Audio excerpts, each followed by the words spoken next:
Grandes figuras públicas são também a nossa turma dos metroviários. Ana Paula Almada esteve com a gente aqui semana passada e foi nessa conversa com ela que surgiu a ideia dessa de hoje. Ela que é historiadora, pós-graduada na área de educação, agente de segurança metroviária da Transurb, que é a companhia sob a qual está o metrô do Rio Grande do Sul, lá em Porto Alegre e região metropolitana, e ela é a atual vice-presidente do Sindimetrô. Camila Lisboa, ex-presidenta, primeira mulher a presidir o Sindicato dos Metroviários de São Paulo, cientista social, foi professora na rede estadual de São Paulo até entrar para o metrô em 2012. E o Tiago, que já esteve aqui também 2 vezes, Tiago Mendes, maquinista do metrô de Recife, historiador, estudante de educação física e vice-presidente do Sindicato dos Metroviários de Pernambuco. Alegria grande. Vamos aqui pela ordem alfabética. Ana Paula Almada, que bom que você está de volta, querida. Legal. Meu. Você é a culpada por esse encontro. Viu só? Que maravilha! Desculpa. Legal. Camila, muito bem-vinda. Que legal. Primeira vez aqui com a gente. Muito bem-vinda, Camila. Oi, Mauro. Bom dia. Obrigada pelo convite. Valeu, Ana Paula, pela ideia da nossa conversa. Vamos lá. E mais o Tiago Mendes também, lá de Recife. Tiago, muito bem chegado. Valeu. Eu estou me recuperando de uma gripe. Eu espero que esteja dando aí para me ouvir. Minha voz está bem diferente. Satisfação ver Almada, Camila, 2 grandes amigas, companheiras aí na luta. Vamos fazer um bom debate. Vamos. Espero que você aguente. Obrigado pelo sacrifício de estar aqui com a gente nessa condição. Ó, eu queria pedir para vocês uma coisa assim de 3 minutinhos, bem rápida, porque tem muita gente que está aqui hoje que não esteve nas outras conversas. Para cada um contextualizar qual é a situação atual, né, dos metrôs em São Paulo, no Rio Grande do Sul e em Recife. Eu vou começar com aquela que está pela primeira vez aqui, a Camila. Camila, fala de São Paulo, o que está rolando em São Paulo? Então, Mauro, a gente já teve a oportunidade de conversar, né, numa outra ocasião, depois que a gente fez a greve unificada aqui em São Paulo em 2023. Nós fizemos uma greve unificada contra a privatização do metrô, da CPTM e da Sabesp. Aquilo foi no final do ano de 2023. Isso eu estava, acho que ainda na Fórum. Isso, acho que eu estava lá na Fórum ainda. Na Fórum, né? Aqui é pela primeira vez que você vem, que bom. Fala. Sim. Isso mesmo. E aí a gente estava denunciando, obviamente, a tentativa de privatizar todas as empresas públicas, que é o projeto de governo, né, a agenda política do governador Tarcísio. De lá para cá, ele avançou na privatização da Sabesp, que é a maior empresa de saneamento básico, né, do Brasil, terceira maior da América Latina, e isso já está gerando consequências péssimas. E ele também avançou sobre a privatização de algumas linhas da CPTM. Aqui em São Paulo, existem 2 empresas públicas de transporte sobre trilhos. Existe a CPTM, que é responsável pelos trens urbanos, e existe a Companhia do Metropolitano, o metrô, que é responsável pelos metrôs. Todo esse sistema ele é interligado, né? Existem integrações e tal, mas são empresas diferentes. E de lá para cá, o Tarcísio avançou na privatização da CPTM, das linhas da CPTM, e hoje restam apenas uma linha da CPTM que ainda é pública, né, mas que está no alvo aí, está no planejamento de leilões. Em relação ao metrô, o que o Tarcísio pretende fazer, ou falou que ia fazer, não fez também?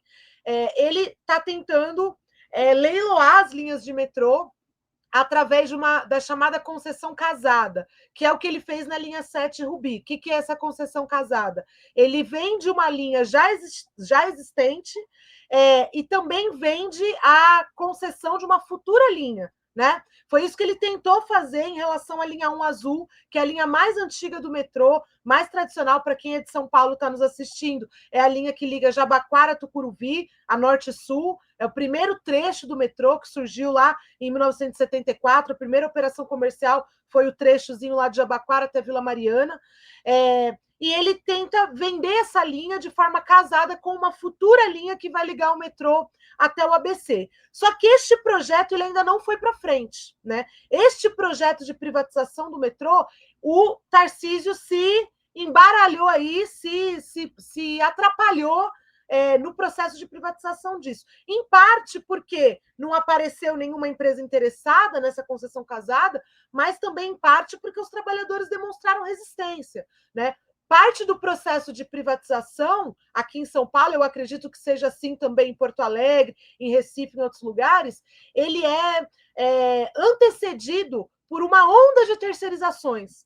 E isso é uma coisa que a gente enfrenta no presente momento, né? É uma onda de terceirizações de várias funções, né? Nós estamos, inclusive, acabamos de terminar uma assembleia da categoria em que a gente está encaminhando uma luta focada no combate à terceirização da segurança pública, porque o metrô ele tenta terceirizar várias áreas, mas agora está focando na segurança pública. E parte da nossa resistência foi atrapalhar também esses planos de terceirização.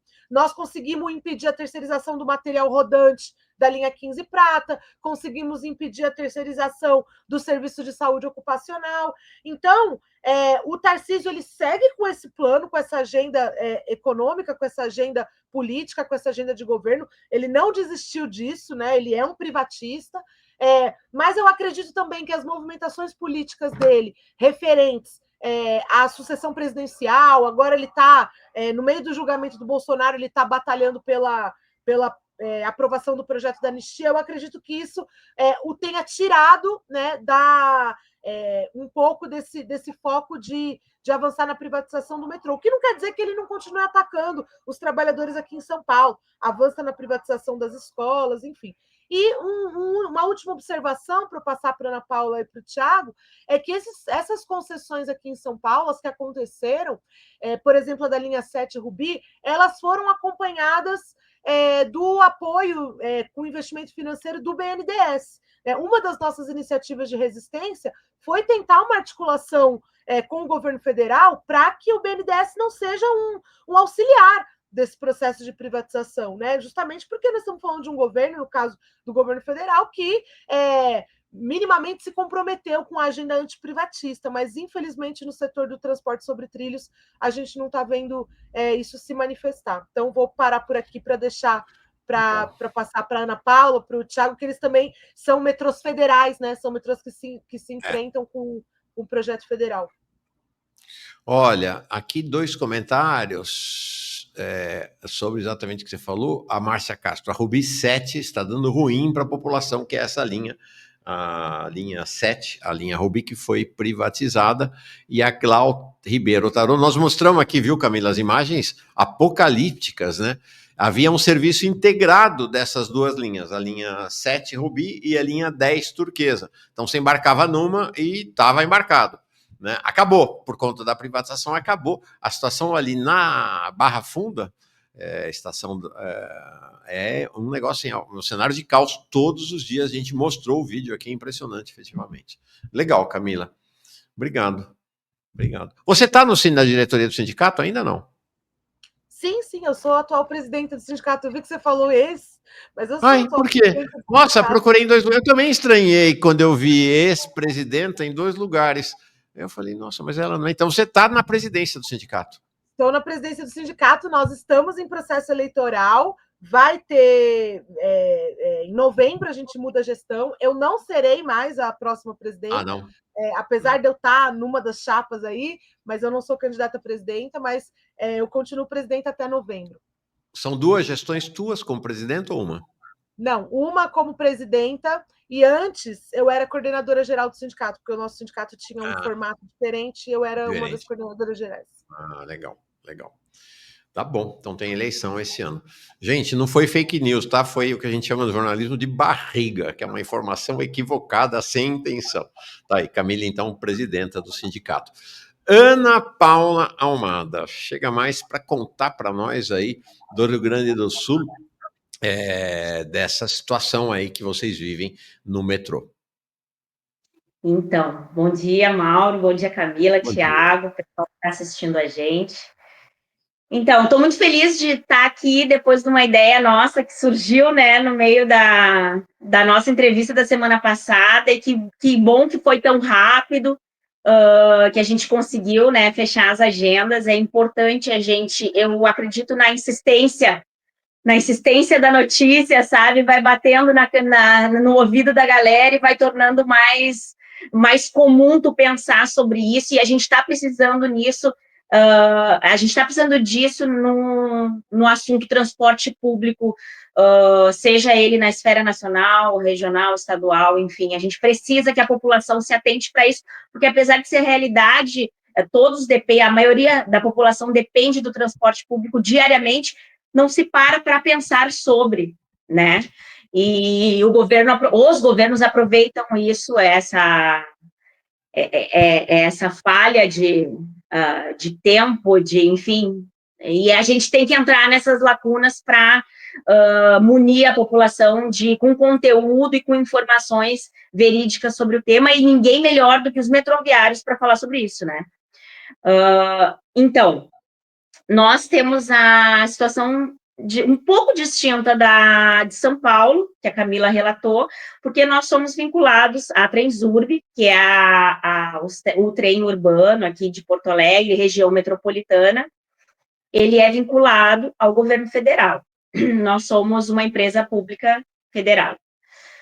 Nós estamos lutando contra a privatização desde que o Bolsonaro, em 2019, incluiu a empresa na lista das privatizações, que é o PND. E a agenda privatista do Bolsonaro era clara, era aberta, e nunca era a agenda de governo dele, né? A política de governo, assim como é a do Tarcísio, né? Enfim. E isso foi antes da pandemia, né? A situação do PND. E a gente tinha... Os metroviários, eles tinham quase certeza de que, olha, só uma tragédia muito grande faria com que a empresa não fosse vendida na gestão Bolsonaro. A tragédia veio, que foi a pandemia, o que impediu, dificultou a situação da privatização da Transurb, e também a CBTU, que depois o Thiago vai falar, né? Naquele momento, nós também, os sindicatos, os trabalhadores fizeram um trabalho daí na esfera judicial para barrar os estudos do BNDES, porque, assim como a Camila falou, a gente tem um agente público federal financiando as privatizações no país, que é o BNDES, né? Ou seja, é dinheiro público que está sendo investido para financiar as privatizações, a venda do patrimônio público. Então, a Transurb, ela seguiu na lista de privatizações. Os estudos foram barrados inicialmente pelos trabalhadores, veio a pandemia, saiu o foco das privatizações do governo, porque, enfim, estava lidando com toda aquela situação da Covid. E aí entra a situação aqui para nós da promessa do governo Lula, enquanto ainda candidato, né, à presidência, não privatizar, terminar com as privatizações do país, parar de vender o patrimônio público, né, nas palavras do próprio Lula, né, na época de campanha. E os trabalhadores aqui do metrô entraram em campanha para eleger o Lula com a promessa, né, apostando na palavra dele de parar com as privatizações e retirar as empresas públicas da lista do PND e, para mais disso, extinguir o PND, né, a lista de privatizações.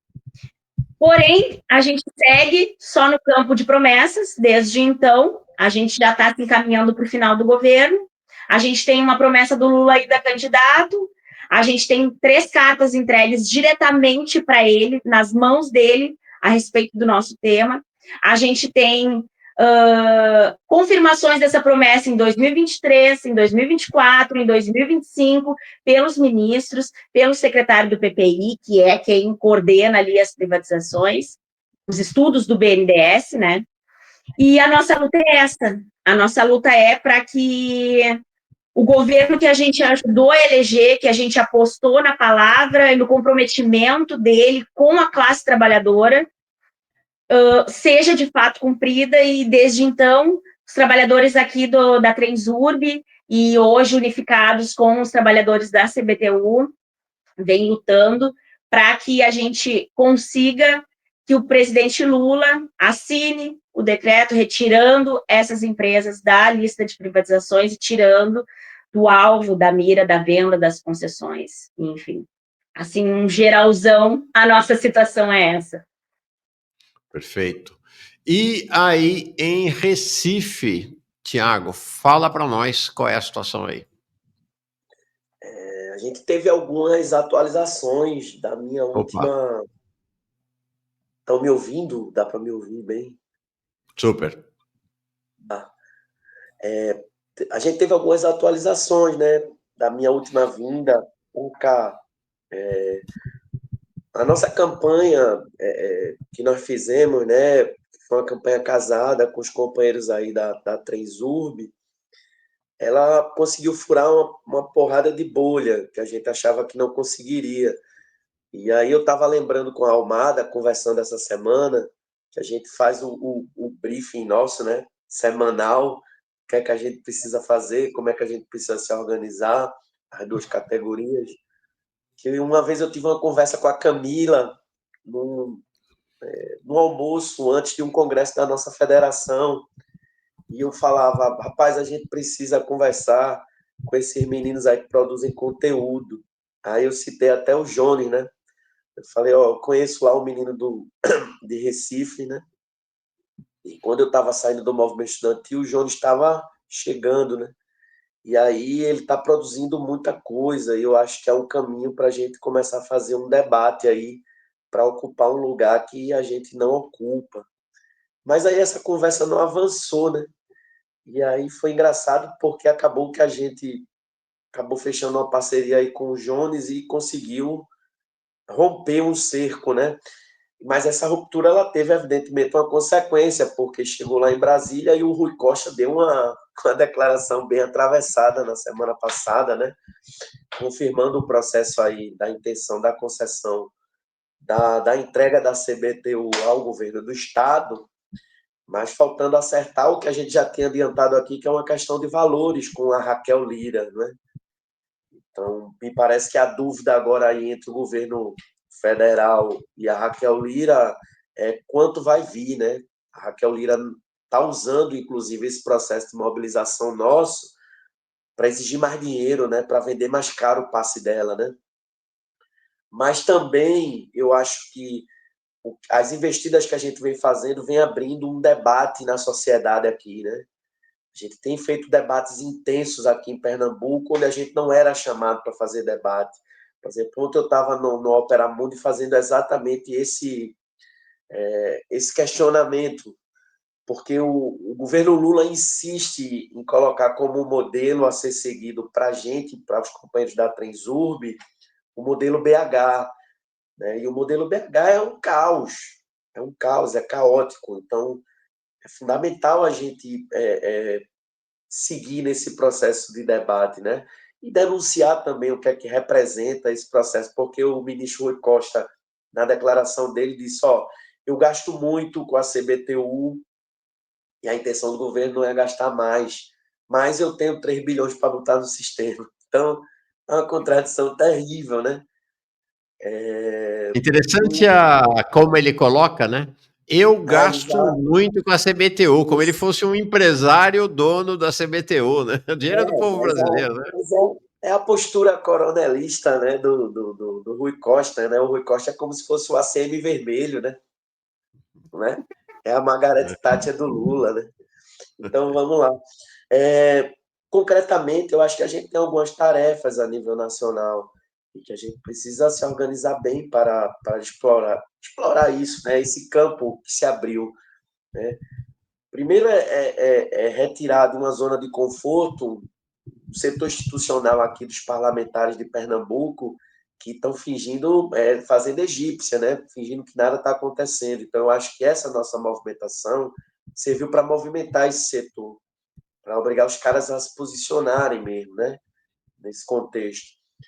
Segundo, porque a gente conseguiu fazer muita aliança aqui com outras categorias que estão na mesma situação com a gente, e é engraçado porque essa mobilização nossa a nível nacional, ela tem muitas diferenças, mas também tem muitas semelhanças. Por exemplo, os companheiros de São Paulo chegaram a fazer uma unidade os companheiros da Sabesp para resistir ao processo de privatização. A gente vem fazendo a mesma coisa aqui com os companheiros do saneamento, né? Os companheiros da Compesa, que também tem um processo de privatização que vem sendo estudado e financiado pelo BNDES. Então, perceba, há um claro posicionamento do governo em patrocinar, financiar e garantir ao capital privado uma estabilidade nesses processos de privatização, e a gente precisa denunciar isso muito claramente e de forma muito ativa e de forma muito direta, né?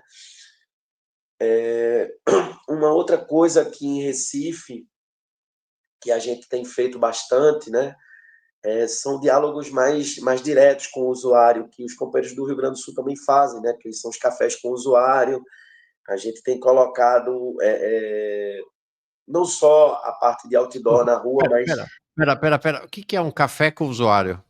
a gente recebe os usuários do sistema com café da manhã, panfleto e agitação política, né? Geralmente é um megafone, um caixa de som, sempre tem alguém nosso e os movimentos sociais conosco fazendo debate, e a gente oferece um café, um sanduíche para aquele usuário que ele está saindo da estação. Geralmente são as estações mais movimentadas, né? Então a gente Agora, tem só feito. uma observação aqui para a gente ter uma ideia de grandeza, né? Camila, acho impossível fazer um café com usuário em São Paulo. Quantos usuários por dia no metrô em São Paulo? São mais de 3 milhões, mas não é impossível, não. Essa é uma tática de mobilização, né, de nós, metroviários, que trabalhamos com a Legal. população aqui em São Paulo, Recife, Porto Alegre, todo lugar. Quantos em Recife? Quantos usuários em Recife? Nós temos 160 mil, mas a gente já chegou a transportar 400, né? Uau. Já chegou a transportar 400. E em Recife, quantos? Porto Alegre? Em Recife, perdão, Ana, Porto Alegre, claro. Porto Alegre hoje, depois de pandemia e de enchente, a gente tá conseguiu voltar aos 100 mil. Então, mais ou menos o mesmo tamanho que Recife, né? Não, é Recife, menor. Recife um pouco maior, né? Um pouco maior. Aí São Paulo é fora dos quadros. São Paulo é fora dos quadros para tudo nesse país, né? 3 milhões em São Paulo é impressionante. Em termos de população também, a cidade é bem maior, Tem, né, do que as outras tem, claro, metrópoles. claro, claro, claro. Tiago, eu te interrompi aqui para ver essas ordens de grandeza, mas continua, você estava no café com o usuário. Então a gente tem feito um trabalho para acumular, né? Para acumular força junto com outros movimentos sociais. Amanhã, eu espero que eu esteja bem melhor. Eu vou estar numa atividade cultural na Universidade Federal Rural aqui de Pernambuco. É um espaço que os meninos aí, a juventude do PCBR, está organizando, que é de recepção aos calouros que estão entrando na universidade e que vai debater soberania nacional. Então, eu fui chamado para representar o sindicato para fazer uma fala lá, né? É um espaço cultural, uma atividade cultural que vai ter a partir das 15 horas. Então, eu vou estar por lá amanhã, né? Vou estar por lá amanhã e tem outros debates que eu estou fazendo aí pelas universidades, assim, né? A galera tem me chamado para fazer esse debate aí do metrô e o que representa a privatização do sistema para assistência estudantil, no caso da juventude, o que representa isso para a saúde do ponto de vista do SUS. Então, a gente tem adequado todo esse debate da privatização para cada setor da sociedade que vai ter um impacto. Isso demanda muita elaboração, que eu acho importante. Eu acho que o nosso setor ele tem que apresentar uma elaboração constante e cotidiana. E aí, para você ter uma ideia, eu achei uma coisa, eu vou mandar até para a Almada e para a Camila depois, você vê a contradição que o PT vive, né? O setorial de transporte do PT soltou um estudo muito interessante sobre a privatização da Transurb e da CBTU. Inclusive, é como se fosse uma facada no principal argumento do Rui Costa, né? Porque o Ministério do Rui Costa tenta explicar a privatização das nossas empresas por uma questão constitucional, que seria dever do Estado fazer isso. Mas aí o setorial de logística e transporte do PT vai lá na Constituição e mostra diversos artigos que contradizem isso, e eles propõem uma solução para o governo petista. Pasme, o documento é do final de 2024, os caras dizem, ó, vocês não precisam privatizar a Transurb e CBTU, a gente tem uma proposta concreta, que é criar uma nova modelagem para essas empresas, para fazer a discussão da responsabilidade do ente federal, do governo do estado e dos municípios por onde essas empresas transportam os trabalhadores e as trabalhadoras. Vamos fazer esse debate, quem fica responsável pelo quê? Nós criamos consórcios nesse sentido e conseguimos prestar um serviço de qualidade, inclusive discutindo uma questão central que está pontuada hoje, que é a questão da tarifa, né? Depois eu posso passar o documento para vocês, inclusive. Legal. Qual a tarifa em Recife? É 4,25. Em Porto Alegre, Ana? 5. 5. Nós Em tivemos São Paulo? Oi? Nós tivemos aumento mês passado para equiparar com a passagem municipal. Tá. São Paulo, 5. São Paulo, o metrô é 5,20 e o ônibus é 5. Perfeito. Tá bom.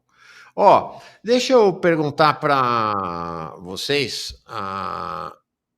Só um comentário aqui, você vê pepino em todo lugar, né? O Newton Carvalho dizendo, aproveitando o momento para lembrar a situação da CBTU Maceió, que está virtualmente parada por causa do afundamento dos bairros provocado pela Braskem, sem uma ação significativa de auxílio do governo federal. É impressionante, efetivamente impressionante. Inclusive, a questão do Maceió tem uma polêmica grande, né, que chegou-se a cogitar no governo Bolsonaro fechar o sistema, né? Fechar o sistema lá. Então, os companheiros lá têm um receio muito grande que, por exemplo, o Rui Costa implemente isso, né? Feche o sistema. Sim. Deixa eu fazer uma questão para vocês. Fechei seu microfone, tá, Camila? Estava vazando alguma coisinha aí. O teu tá bem, Ana. Então, quando forem falar, por favor, abram. Deixa eu colocar uma questão para vocês que eu acho que eu tinha tocado nesse assunto com a Ana Paula, mas eu queria ouvir essa de vocês. Vocês vão dando sinais nas falas de que existe uma articulação nacional dos metroviários. Essa articulação é efetiva, é meramente formal? Então, eu quero fazer duas perguntas. Uma é a articulação nacional da categoria e como é que está, de fato, a articulação... Depois eu vou fazer outra pergunta sobre essa questão do movimento sindical e dos movimentos populares. E como é a articulação horizontal, ou seja, a articulação de vocês, o Thiago falou agora da articulação com o pessoal da Compesa, né? A Camila da ação com a Sabesp. Então, como é que é a articulação vertical, nacional e articulação horizontal nesse momento? E há uma mudança nos últimos tempos de melhora, de piora? Como é que está o cenário? Quem fala? Levanta o dedinho. Posso começar, mas vamos, né? Todos aqui temos opinião e experiência. Não, nós aqui somos de uma mesma federação. O nosso sindicato aqui de São Paulo, o sindicato de Recife, o sindicato de Porto Alegre, tem também o sindicato de Belo Horizonte, do Rio de Janeiro, do Piauí. Nós somos de uma mesma federação, que é permanentemente articulada, mas em alguns momentos fazendo mais coisas juntas, em outros menos, né? Depende muito da conjuntura. É óbvio que a ameaça de privatização sobre os metrôs, isso nos permite pensar ações conjuntas, né? Mais conjuntas. Temos algumas dificuldades, porque além do país ser continental, mas, por exemplo, no caso, os metrôs que não. O nosso metrô não é federal. Né, o nosso inimigo aqui é o governador do estado. Não que o governo federal não atrapalhe, né, às vezes, como é o caso agora da grana do BNDES, mas o fato da gente ser um metrô estadual realmente dificulta um pouco a gente ter coisas em comum. Mas nós temos uma articulação nacional, é possível dizer. Já fizemos ações conjuntas. Fizemos agora um seminário no dia 1º de agosto, um seminário da nossa federação, em que a gente encaminhou ideias, né, de fazer ações conjuntas nacionalmente, né? ações de mobilização mesmo, pensar inclusive na hipótese de greves, né, articuladas nacionalmente. Então, essa articulação existe, às vezes mais ou menos efetiva. Em termos de relação com outras categorias, eu acho que a gente faz isso mais pelos estados, né? Aí vou passar para a Ana Paula, para o Thiago falar, a gente faz mais pelos estados. Nós estamos falando de um serviço, então a questão local ela é muito importante, a realidade local ela é muito importante. É um serviço que envolve pessoas, né, que vivem uma realidade em Recife, vive outra realidade em Porto Alegre, vive outra realidade no Rio de Janeiro. Então, a questão local envolve acaba dando muita especificidade para a nossa articulação. Mas, por exemplo, só para terminar mesmo, os companheiros de Recife fizeram uma greve de 24 horas recentemente, né? Que foi muito importante e que eu acho que é um recurso que a gente tem que usar nesse tipo de luta contra a privatização, que é o recurso da greve, que é uma greve para expor o debate. Né? Geralmente a gente está acostumado a ver o sindicalismo fazer greves para ter um resultado econômico, né? Greve para melhorar o salário, que é justo, correto, legítimo, óbvio. Mas eu acho que nessa luta contra a privatização, ela não é só uma luta econômica, ela é uma luta política. Então ela demanda mobilizações um pouco diferentes, que foi o que a gente fez em outubro de 2023 aqui em São Paulo, que é a gente fazer uma greve para expor o debate. Quando, no dia 3 de outubro de 2023, o dia inteiro foi o Brasil inteiro falando sobre privatização de metrô, se está certo ou não. O Guga Chakra lá da Globo News foi contar que em Nova York o metrô não é privatizado, que não sei em que país o metrô também não é privatizado. Então, esse tipo de recurso de mobilização a gente precisa fazer. Né? Isso é um trabalho importante que tem que envolver os passageiros, porque o principal argumento contra nós é assim, tá vendo, está parando e não está nem aí para a população. Pelo contrário, nós estamos parando para que o metrô e o trem funcione plenamente para as pessoas, porque a privatização piora a vida das pessoas. Perfeito. Ana, você ia falar, aí queria te perguntar, acrescentar esse tema, que a Camila já apresentou para nós, duas questões. É alguém aqui, a Caroline, falando de Belo Horizonte, 5,80. Impressionante. Impressionante. Olha para onde vai, gente. Escreve aí. Até metade do ano que vem, esse negócio vai estar beirando os R$6 em tudo quanto é canto. Impressionante. A minha pergunta, Ana, acrescentando então ao tema da Camila, esta articulação de vocês têm uma federação, você tem uma articulação entre os sindicatos, ela é visível para as categorias ou é uma articulação que fica restrita mais às lideranças? Então, não, a categoria, ela participa, ela sabe, inclusive a categoria os indicados, os diretores que participam da federação, eles são indicados pela categoria, em assembleia são indicados, enfim. Então, a categoria, ela reconhece a federação e tem o entendimento da importância dela. É como a Camila falou, vai depender muito do momento em que, da conjuntura política que está acontecendo ali, né? Mas, nesse momento, a gente tem uma articulação muito boa, nacionalmente falando.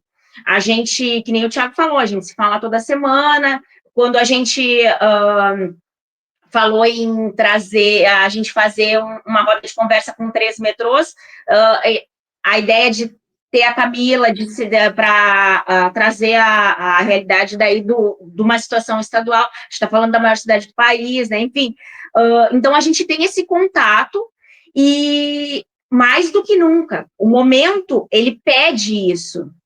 E a categoria metroviária, no geral, ela é uma categoria combativa, é uma categoria de mobilizações e greves históricas, porque uma coisa que o Thiago gosta muito de falar, e eu concordo demais, é a capacidade de mobilização que mede a categoria, né? A importância da mobilização daquela categoria. Imagina parar um trem em São Paulo. O estrago que não causa naquele dia ali, não só em São Paulo, né? E não só para quem depende do metrô. É uma coisa assim, é uma coisa impressionante. Então, a capacidade que a gente tem de mover uma luta que ela seja ouvida é muito grande. E eu tenho a impressão que as lideranças atuais, elas têm essa percepção e estão aproveitando isso de uma forma muito boa. E aí, falando da forma do olhar horizontal que tu falaste, Mauro, aqui, falando aqui na minha situação aqui de Porto Alegre, a gente tem um contato bacana, uma parceria bacana com o pessoal da saúde. Sim, saúde e tal, tem os hospitais daqui que são federais também, eles enfrentam, então a gente já fez audiências públicas junto com eles em Brasília, então a gente tem essa proximidade da galera da saúde. E daí eu queria trazer aqui, e daí já aumento o debate, que daí o Thiago pode complementar depois, que essa situação da relação com outras categorias, ela é fundamental, ela é muito importante. Porém, a gente vive uma conjuntura política que faz com que a gente sabe que por trás de um sindicato existe uma central sindical, existe um posicionamento político, existe as contradições que nós temos postas hoje pelo governo. Então, dependendo da política que aquela instituição ela leva, ela está numa linha mais governista, mais lulista, e não quer expor essa contradição, né? É aquele papo que a gente bate sempre do colocar água no moinho da extrema-direita. Então, tem sindicatos que, infelizmente, não têm a mesma postura e nem a mesma visão política que a gente. Então, a gente acaba se relacionando com os que tem o mesmo entendimento político ou uma proximidade política nossa, né? Aqui, o Sindimetrô, ele tem uma clara posição política de independência de governo. Nós ajudamos a eleger o Lula, sim, porque a gente acreditava no projeto de campanha política dele. Agora, nós vamos deixar de criticar porque a gente fez campanha para ele? Não, muito pelo contrário. Nós vamos ser os primeiros a cobrar, porque nós acreditamos e nós levantamos a bandeira junto. Enfim, claro, daí a gente pode entrar no debate também da situação ou era Lula ou era Bolsonaro, né? Uma coisa que fica meio sem saída, mas enfim, nós não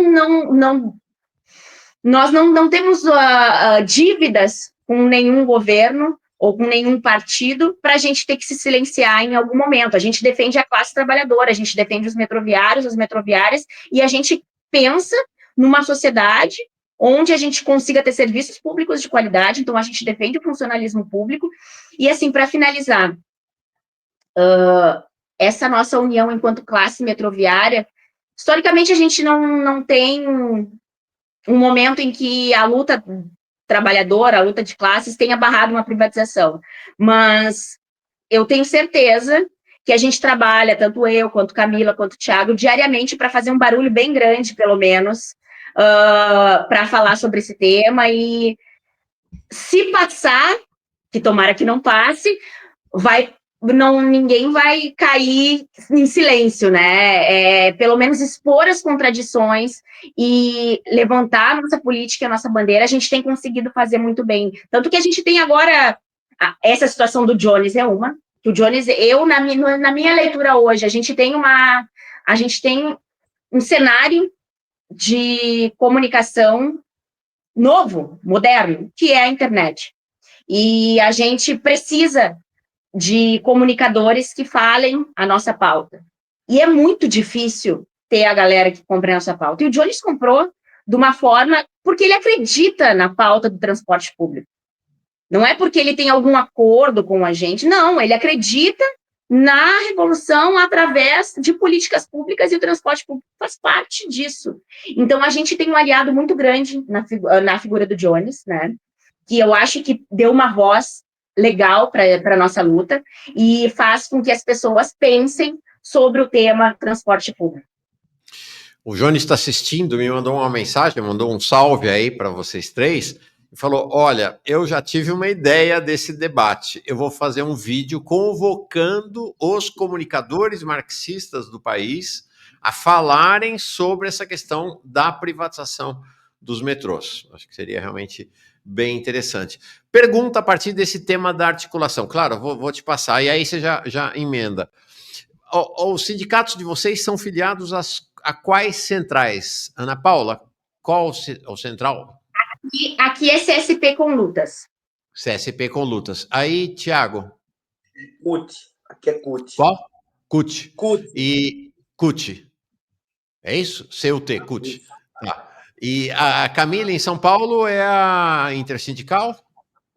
Não? Qual é? Não, nosso sindicato não é filiado a nenhuma central. Tá Houve bom. debates, plebiscitos, e hoje a condição é que o nosso sindicato não é filiado a nenhuma Tá central. bom. Tá bom. Você levantou o dedo, eu queria depois ainda pegar o Tiago, né, sobre essa questão.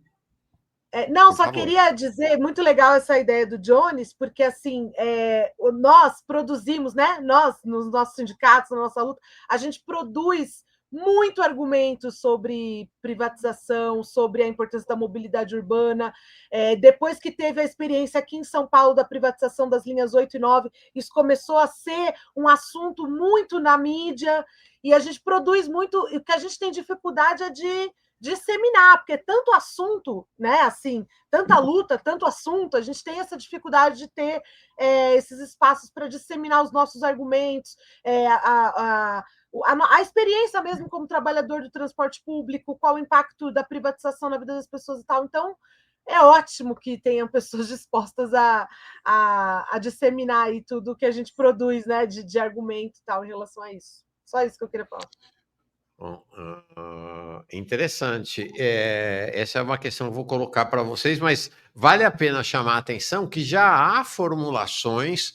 Na semana que vem, inclusive, virá aqui um economista, ele tem vindo aqui dialogar com a gente, o Daniel Conceição, que defende que o governo Lula, por fora dessa desgraça do arcabouço, apresente um projeto nacional de tarifa zero nacionalmente. Diz que tem recurso o país. O Estado tem recurso, né, para a tarifa zero. E isso vai se vincular a uma questão que eu trago daqui a pouquinho, mas antes, Tiago, queria te ouvir, e aí te ouvir sobre essa questão que a Camila trouxe também, que é o caráter político das mobilizações, né? Então, dessa greve que vocês chegaram a fazer em Recife contra a privatização. Houve outras greves assim? Como é que é isso? Explica para nós. A nossa categoria, ela foi uma das primeiras a fazer greve no governo Lula 3. Nós fizemos mais de 20 dias de greve em 2023. Né? A CBTU veio negociar um acordo conosco, fez uma lambança, tinha um conteúdo ainda de promessa, de pegar os companheiros de Belo Horizonte, trazer para Recife, né? Ainda tinha isso, né? Então, houve uma promessa da direção da empresa de trazer os companheiros que estavam em Belo Horizonte para os quadros aqui de Recife e tentar colocar em outras unidades da CBTU. Então, teve uma série de elementos que os caras colocaram numa lambança no nosso acordo coletivo e isso explodiu numa greve, uma revolta sem tamanho da categoria. Então, para você ter uma ideia, naquele momento, por isso que surgiu essa ideia de fazer esse trabalho da comunicação de uma forma diferente, a gente colocou como um dos elementos para sair com uma greve minimamente vitoriosa a questão da tarifa, porque era uma coisa que pegava muito para o usuário. Então, nós fizemos uma discussão do sucateamento do sistema linkado com a redução da tarifa. O sindicato defenderia uma tarifa social de R$2. Isso pegou muito. Pegou tanto que os meios de comunicação grandes aqui de Recife faziam enquetes e o pessoal dava apoiando a greve. Então, isso foi a gente ganhando espaço para a greve ela se alongar, né? E a gente teve também muito cuidado para conduzir essa greve, né? Não foi uma greve de 23 dias por tempo determinado, mas era uma greve que a gente parava 2 dias e voltava, né? Fazia uma greve depois que a gente rodava no horário de pico e voltava, e a gente ia testando, né, esse foquismo sindical, né? E é uma coisa interessante porque isso é uma coisa que eu estava vendo numa experiência argentina, né? Quando os companheiros vão relatar como era a mobilização lá depois da privatização, né? E a gente foi testando aqui e foi dando certo. Nós passamos 23 dias de greve, conseguimos sair minimamente com algumas garantias num cenário que era bem pior, que estava colocado. Evidentemente que houve alguns erros de condução no processo da greve, que depois isso foi um balanço que a categoria fez, mas concretamente isso mostrou para a gente que mobilizar e organizar e acumular força é o caminho para a gente seguir avançando na luta contra a privatização. Vejam só, Recife é um dos exemplos de resistência à privatização com relação à luta do PND. Por que eu vou dizer isso concretamente? Porque a gente chegou sim a barrar um processo de privatização aqui. Então, no momento que Belo Horizonte foi para leilão, o governo Bolsonaro, no apagar das luzes, jogou Recife também. E jogou a proposta para o governo Paulo Câmara, do PSB na época. Estava no momento de ápice eleitoral e daquela disputa acirrada.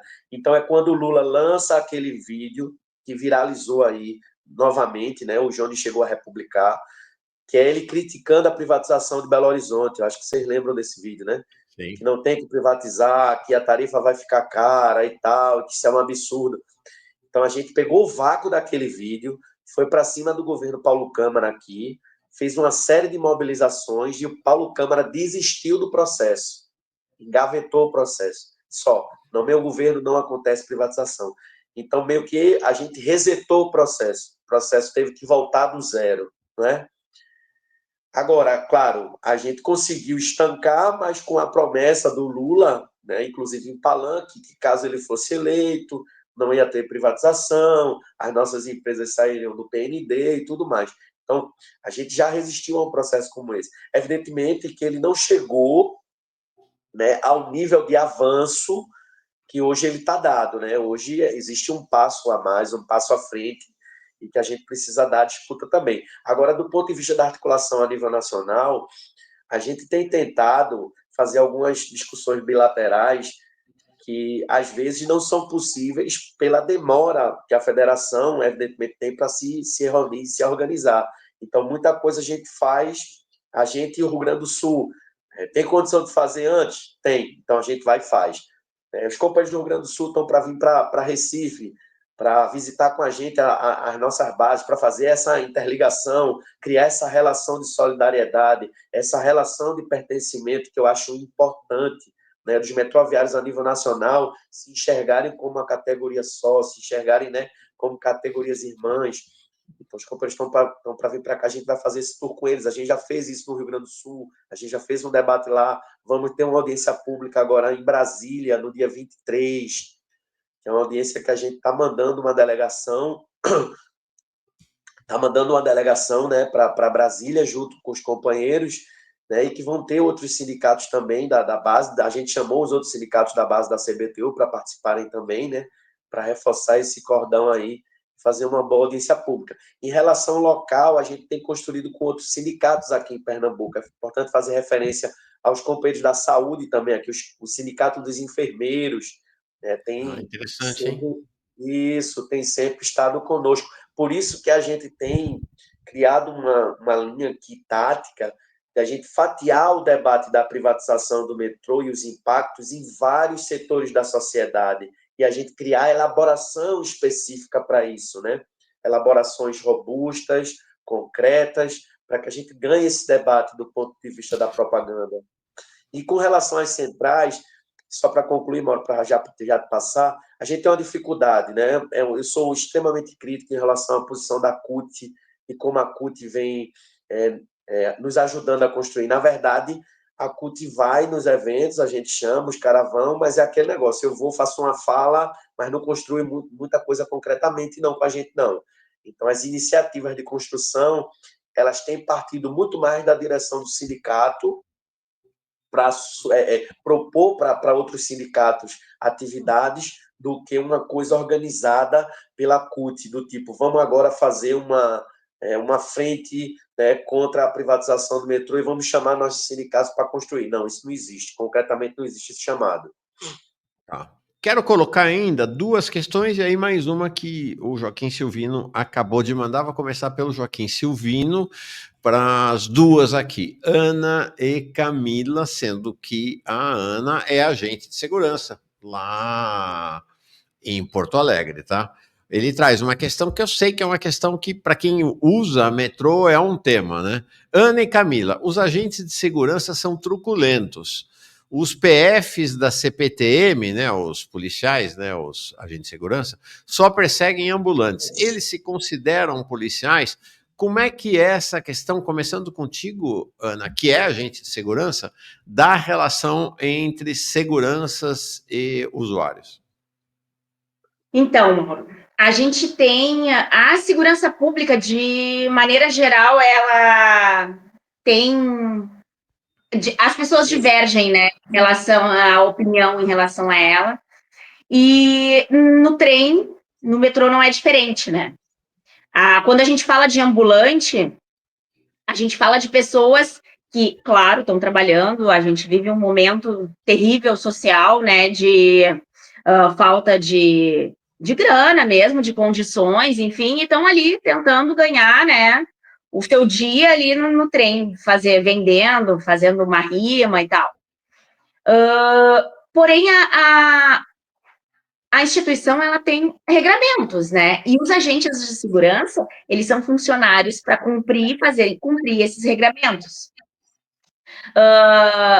Falando aqui pelo Rio Grande do Sul, tá? Que é onde eu posso falar, inclusive é meu setor, a truculência, a gente nem trabalha com armamento, nem nada do tipo, né? Eu, por exemplo, sou mulher, eu tenho 1,62 m e é até difícil eu ser truculenta com alguém. E se eu tiver que fazer uma retirada de um ambulante, eu vou fazer, e eu vou fazer conversando, e se tiver que chamar a brigada, que é a Polícia Militar, eu vou chamar, enfim.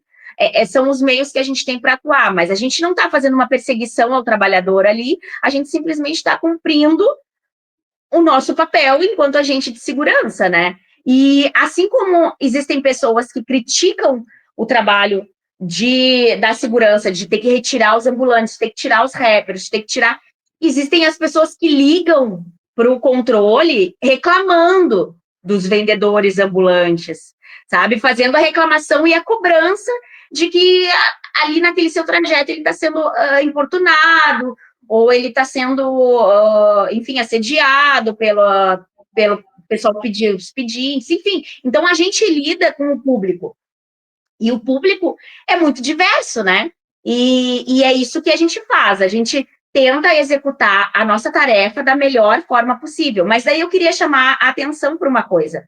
A gente, ambulante em todo o metrô do mundo inteiro. A gente não está falando só a nível Brasil, vai ter ambulante, enfim, em alguns metrôs fora daqui é mais tranquilo esse assunto, né? Aqui a gente tem um regramento que é proibido, porém a gente não pode impedir eles de acessar o sistema, porque a gente não pode barrar ninguém, né, de acessar o sistema, então eles vão acessar o sistema, e aí a gente faz a retirada deles no meio do caminho. Mas eu queria chamar a atenção aqui para uma coisa. A gente tem aqui uma equipe de 170 seguranças metroviários. E aí eu vou puxar a brasa para o meu assado e vou fazer um elogio, porque mesmo a gente trabalhando sem armamento, mesmo a gente trabalhando sem condições de equipamentos de proteção individual ou de cursos regulares, a segurança metroviária da Transurb, ela faz um trabalho excelente no combate a furto de cabos, por exemplo. E o furto de cabos é algo importantíssimo de se falar, porque ele imagina um sistema que funciona com alimentação elétrica ter um cabo furtado. Ou seja, aquele furto, ele vai ocasionar um atraso no sistema e um desgaste em todo o sistema de ponta a ponta durante horas, às vezes.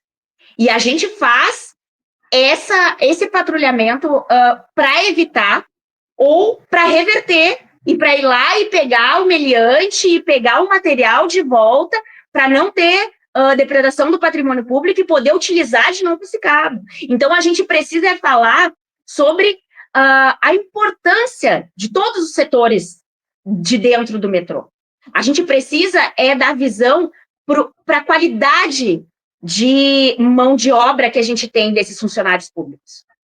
Então, funcionário, imagina só, a gente está fazendo um trabalho de polícia,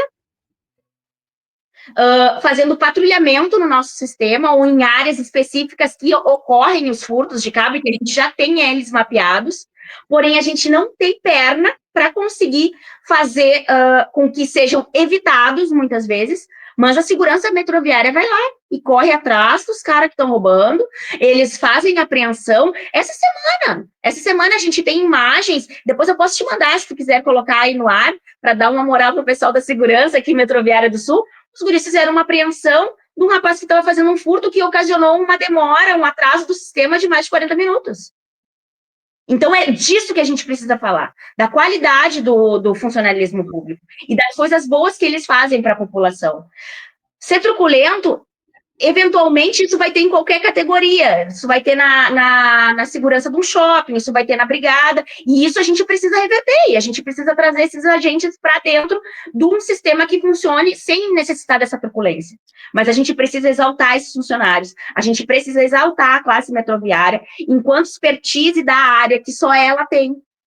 Então, a gente tem a necessidade de fazer isso e essa discussão na sociedade. Camila, você quer falar ou poder mudar de assunto? Posso mudar? Porque já falou segurança aqui, né? Não, só queria tocar no assunto, porque a gente enfrenta aqui em São Paulo um processo de terceirização das atividades de segurança pública. E isso é muito perigoso, isso é muito grave. Eu quero dizer para vocês, os agentes de segurança do metrô, aqui em São Paulo e em outros metrôs do país, eles têm, sim, previsto em lei, o poder de polícia. E nós reivindicamos isso, que o poder de polícia dentro das estações do metrô seja atribuído à segurança especificamente metroviária, que é treinada para atuar especificamente no ambiente das estações do metrô, onde circulam milhões de pessoas. Queria dizer para vocês também que a regra da atuação dos agentes de segurança não é a truculência. Nós estamos falando de um serviço que atua, no caso de São Paulo, com mais de 3 milhões de pessoas. Os casos de truculência, às vezes, são os que aparecem, né? Mas, assim, como regra, não é isso que acontece. Pelo contrário, eu reivindico a forma de atuação da segurança metroviária justamente porque ela difere da truculência da polícia militar. Nós reivindicamos que haja o poder de polícia para os agentes de segurança metroviário para que essa função não fique na mão da polícia militar, essa sim treinada para não lidar de forma humana com as pessoas, diferente do que é a segurança metroviária. Por isso que a gente também luta pela regulamentação da segurança metroviária em todo o país, que é uma segurança que não atua armada, que não atua sob a lógica da repressão. O problema dos ambulantes é uma lei, né, que não pode vender coisa dentro do metrô. Agora, todos os seguranças do metrô, todos os trabalhadores do metrô já entendem que isso é uma coisa até de enxugar gelo, né? Porque, assim, o problema social existe, a venda de coisas, não só nas estações do metrô, mas ambulantes na cidade, existe, né? E não se combate isso com repressão, né? Se combate isso com política social, dando emprego para as pessoas e tudo mais, né? Agora, para ter uma efetiva garantia de uma segurança pública de qualidade e humanizada, precisa ter mais funcionário do metrô, contratado pelo metrô, e não terceirização. A terceirização vai no sentido do que o companheiro está falando, de ter mais truculência, porque a terceirização, as pessoas não são treinadas e não são submetidas à regra do metrô público, da administração pública. Perfeito. Então, essa é a batalha que a gente dá, para ter mais segurança contratado pelo metrô, para não ter terceirização, porque este é um caminho para que não haja truculência na relação com os usuários do metrô. Duas questões finais para quem quiser responder. Não é obrigatório que todos respondam, mas se todos quiserem responder, maravilha. Mobilidade urbana. Em que medida a privatização ajuda na mobilidade urbana, como apregou o governo federal, o governo estadual e toda essa política aí de privatização? E em que medida prejudica? A mobilidade urbana melhora com a privatização ou não?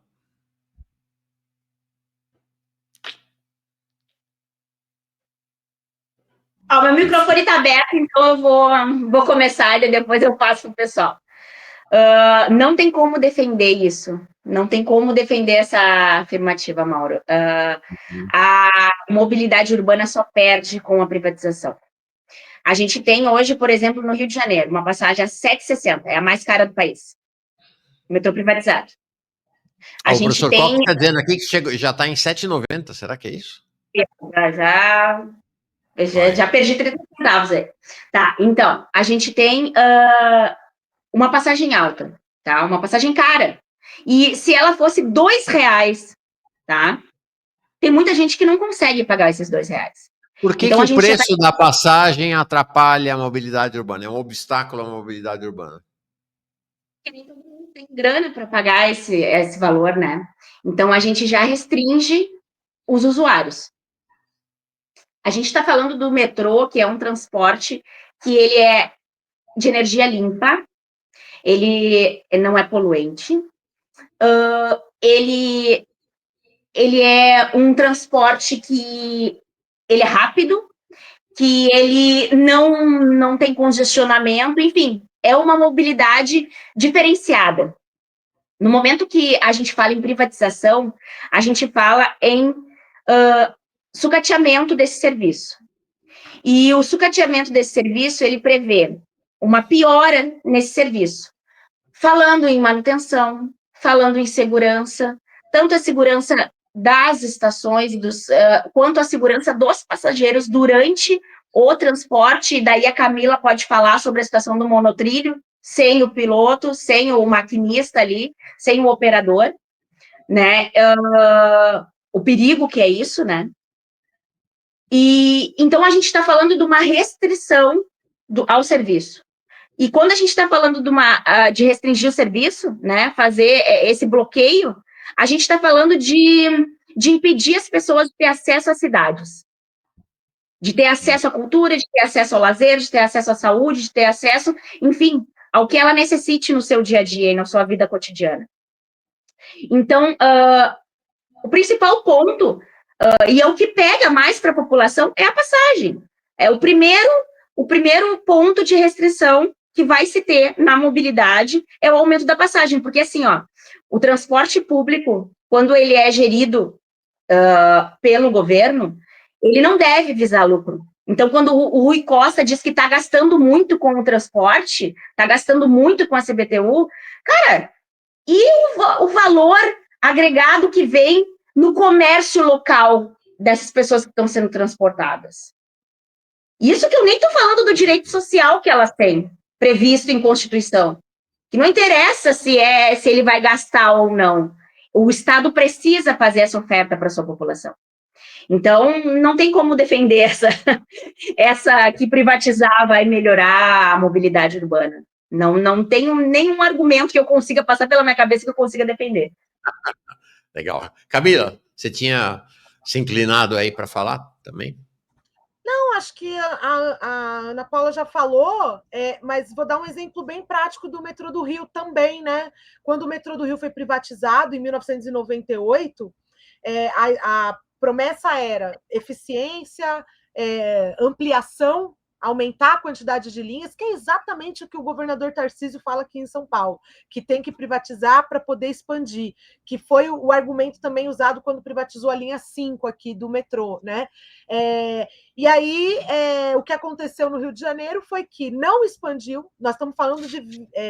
vai dar quase 30 anos, né?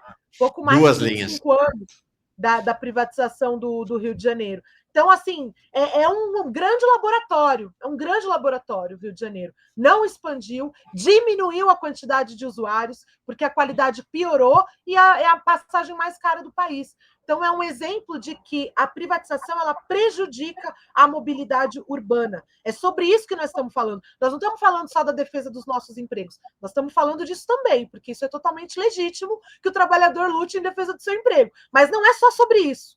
Tem a ver também com prejudicar o funcionamento das grandes cidades brasileiras. Como a Ana Paula falou, o metrô é um sistema de transporte limpo, é um sistema de transporte que pode resolver, tirar muitos carros das avenidas das grandes cidades, e a privatização ela vai no sentido contrário disso. Então, por isso que a gente precisa se unir como trabalhador do transporte, como usuário do transporte público, para impedir a privatização. Tiago, você quer falar sobre isso ou posso colocar a última questão para vocês? Não, só para você ter uma ideia, a gente estava debatendo isso até com o Jones um dia desse. Recife tem um dos piores trânsitos do mundo. A gente costuma É o dizer pior que do Brasil, cara. É impressionante. Quem acha que a São gente Paulo aqui é o de pior não Recife, conhece Recife. né? A gente aqui de Recife tem uma mania de grandeza até no que é ruim, né? Então você imagina que a CBTU, do jeito que ela está estruturada hoje, ela cumpre o papel de espinha dorsal nessa mobilidade urbana. Então, se você faz o que o Rui Costa está dizendo aí na prática, é você matar o principal mecanismo para desafogar esse trânsito. Imagine, o Rui Costa dá uma declaração dessa no mesmo momento em que o BNDES contraditoriamente lança um material robusto sobre mobilidade para Pernambuco, dizendo que a solução para os problemas de mobilidade urbana no nosso estado e na região metropolitana do Recife passa pelo transporte sobre trilhos.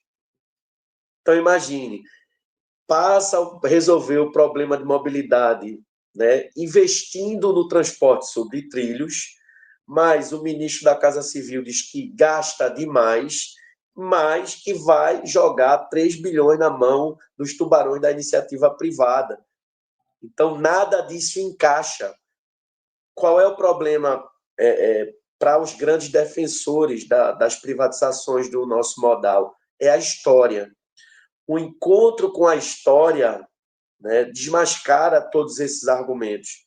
Então, quando você coloca essa afirmação e confronta com o processo histórico das privatizações no nosso setor, são verdadeiras catástrofes. A gente aqui em Pernambuco tem um exemplo muito concreto do que foi a privatização da rede ferroviária, né, que a gente tem ramais inteiros paralisados, que a gente teve trilho vendido, né, no mercado negro aqui. Tudo isso teve, pra você ter uma ideia. E, ainda assim, os caras hoje vêm fazer esse debate da Transnordestina ignorando tudo isso que aconteceu, né? Eles têm a memória muito curta, né? Bem seletiva. Então, as privatizações dos metrôs no Brasil, na verdade, elas são um grande problema para a mobilidade urbana. O que a gente precisa é de um investimento que ele seja sério, que ele tenha uma participação popular organizada, para que ele seja fiscalizado, e é isso que a gente defende, e que as nossas empresas elas tenham esse nível de controle social, e não que elas sirvam a uma pequena camarilha política, né, que esse é um dos grandes problemas que a gente tem, e, sobretudo, do centrão, para fazer essa moeda de troca em balcão de negócio. Então, a gente precisa dizer isso concretamente. O problema da CBTU é que a CBTU teve uma gestão muito ruim durante muitos anos e que o governo Lula não teve coragem de enfrentar isso, que só dependia dele. Propor um novo modelo de gestão para essa empresa e propor uma modernização dela. Perfeito.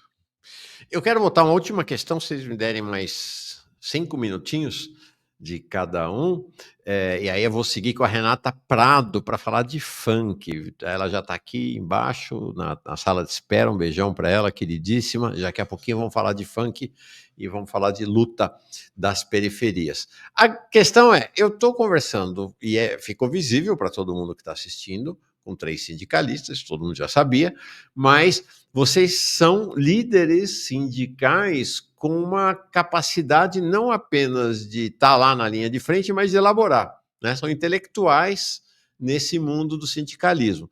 Então a pergunta que eu queria, mas vocês têm uma condição que eu não tenho, vocês têm, está na ponta dos dedos de vocês a mobilização, né? Vocês estão metidas nesse universo de uma maneira rara, efetivamente. Então a pergunta, afinal, não estava combinado, tá, gente? Aí quero ouvir mesmo, estou indagando, estou investigando aqui.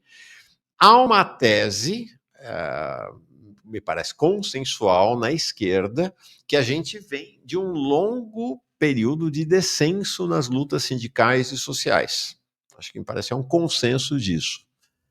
Como é que está a situação hoje? Esse descenso continua? Aí estou perguntando para quem tem o movimento na ponta dos dedos e a reflexão sobre ele, ou já há sinais do início de um novo ascenso, enfim, como é que está o estatuto do movimento sindical e social neste momento? Quero saber. Quem fala? Camila, vai. Não, quero ouvir também, né? Assim, eu acho que esse declínio do movimento sindical ele realmente existe, porque a capacidade de organização sindical ela é diretamente impactada pela reestruturação produtiva, pela onda de terceirizações, pela onda de privatizações, que aconteceu desde os anos 90 para cá, né? Então, isso realmente enfraqueceu. Né? Se você olhar as grandes fábricas que foram protagonistas do ascenso sindical dos anos 80, hoje elas são bem menores em termos de quantidade de trabalhadores, né? Houve um impacto na consciência das pessoas da ideia do individualismo, né? Do neoliberalismo, tudo isso impacta a capacidade de articulação, de mobilização do movimento sindical, e a gente sofre consequências disso até hoje. Né? Então, eu acho que é correta essa análise de que houve um descenso. O que não quer dizer que as coisas não aconteçam. Né? Não quer dizer que as coisas não aconteçam. Por exemplo, em 2020, quando teve a pandemia e tal, surgiu uma categoria com muito protagonismo que foram os entregadores. Né? Uma categoria que é totalmente diferente do movimento sindical tradicional. Né? Então, assim, isso mostra que tem resiliência, né? Que tem mobilização. A gente mesmo aqui em São Paulo, quando a gente fez o plebiscito popular contra as privatizações em 2023, a gente fez o lançamento do plebiscito aqui, que contou com a participação de todo o movimento sindical de São Paulo, do estado de São Paulo, sabe? Isso mostrou uma resiliência. A gente está longe do ascenso que foi os anos 80. A gente se depara com toda a dificuldade da presença da extrema-direita na realidade, que isso impacta a consciência das pessoas. Agora, o fato de existirem problemas não pode tirar de nós a responsabilidade de fomentar mobilização, fomentar a articulação. Né? Então, eu não sei se eu classifico assim, estamos diante de um novo ascenso, depende do que a gente caracteriza como ascenso. Né? A marca das greves dos últimos anos para cá, de 2015 para cá, a marca das greves foram greves muito defensivas, né? Greves que estavam protegendo os acordos coletivos. A reforma trabalhista também é um marco. Né? Então, eu posso dizer assim, existe um impacto muito forte de todo o processo de estruturação do capitalismo, do avanço da extrema-direita, do avanço das privatizações, das terceirizações. Isso impacta negativamente o movimento sindical, mas eu acho que existe resiliência. E eu acho que uma das provas de existir resiliência é a batalha que a gente faz contra as privatizações. Legal. Ana? É isso para acrescentar no que a Camila falou. A gente tem uma mudança de geração aí, né? E uma mudança de geração que é cada vez mais engolida pelo capitalismo. E quando eu digo engolida pelo capitalismo, eu digo que não tem tempo. Não tem tempo para pensar sobre o que está acontecendo à sua volta.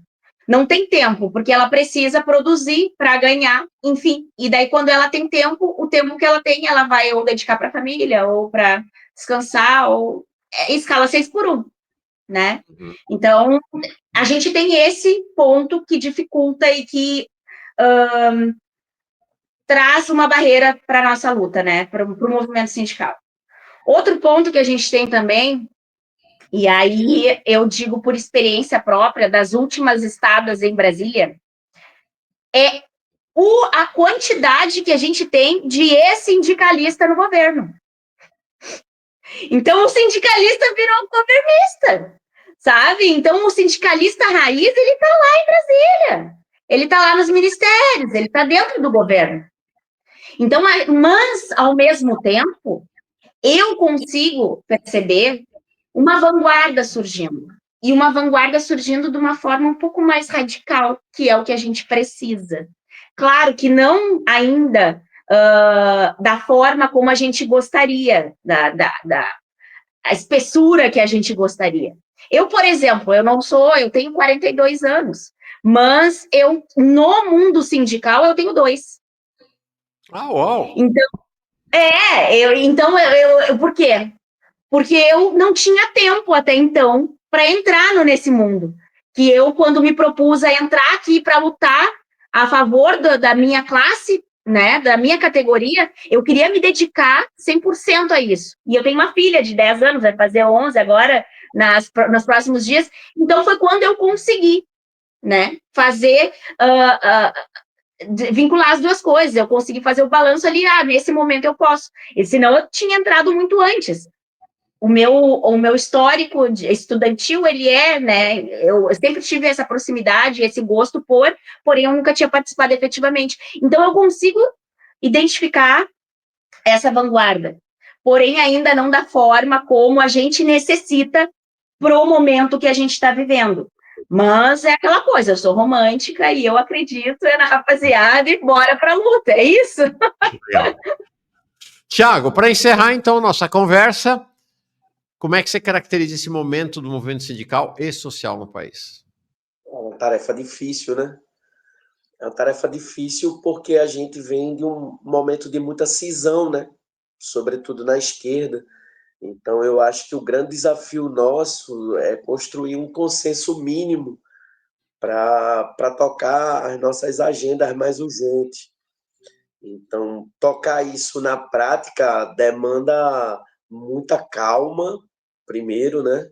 Eu acho que demanda a gente ter muita clareza do que a gente quer, né? E a gente construir minimamente um programa do que a gente tem que fazer, dos desafios que a gente vai ter que enfrentar.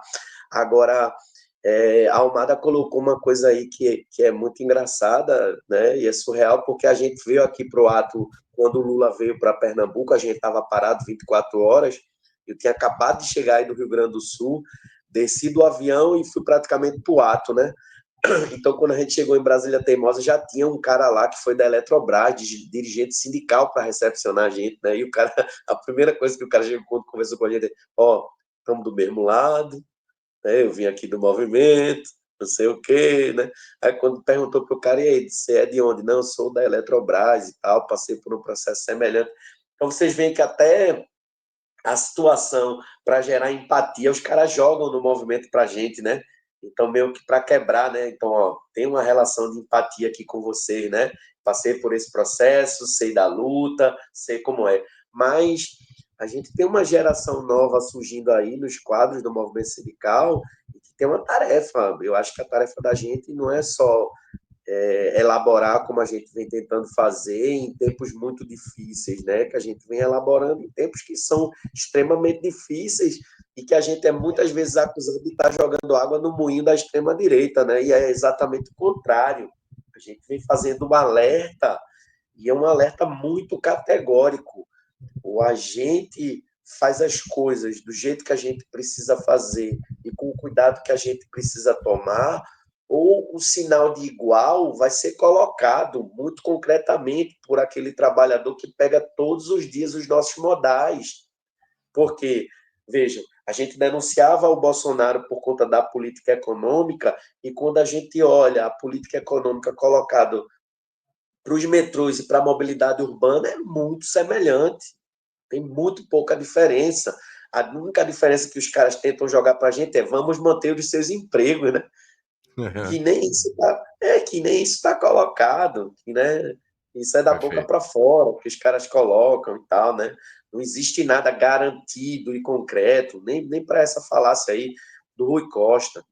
Então, o nosso desafio é muito grande. Primeiro é fazer esse debate numa conjuntura que não é a conjuntura que trouxe o sindicalismo de volta depois da ditadura dos anos 80, não é a conjuntura que veio depois da avalanche das privatizações dos anos 90, mas é uma conjuntura, né, já na segunda década aí, dos anos 2000, né, que tem uma série de novidades. A gente vem com esse processo aí da nova revolução tecnológica, do processo de uberização, como organizar esses companheiros, como fazer o diálogo com esse setor, da discussão da escala 6x1, como colocar a discussão do metrô a serviço do debate da escala 6x1. Eu acho que existem muitos debates transversais que as nossas categorias têm que se inserir. Eu acho que isso é o que é o fundamental. Então, toda a discussão do ponto de vista, né, que houver de outras categorias que a gente possa se inserir para trazer o debate, né, da mobilidade urbana, a gente tem que entrar com a juventude, com todo mundo e resgatar um laço que é muito caro para a gente e que parece que as grandes centrais esqueceram, que é a questão da solidariedade entre as categorias.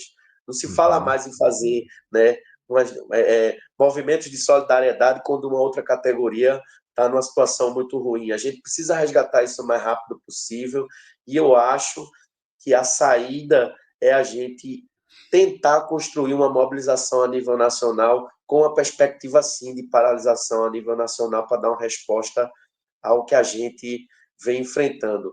Eu acho que se a gente conseguir colocar a têmpera adequada, né, nessa nossa mistura, sai um aço que dificilmente o governo consegue envergar. Somos categorias, como eu costumo dizer, que do ponto de vista da luta de classes no Brasil estão muito bem localizadas. O que precisa fazer é a gente trabalhar adequadamente. É a tarefa difícil, mas é a tarefa que a história nos deu e a gente tem que cumprir.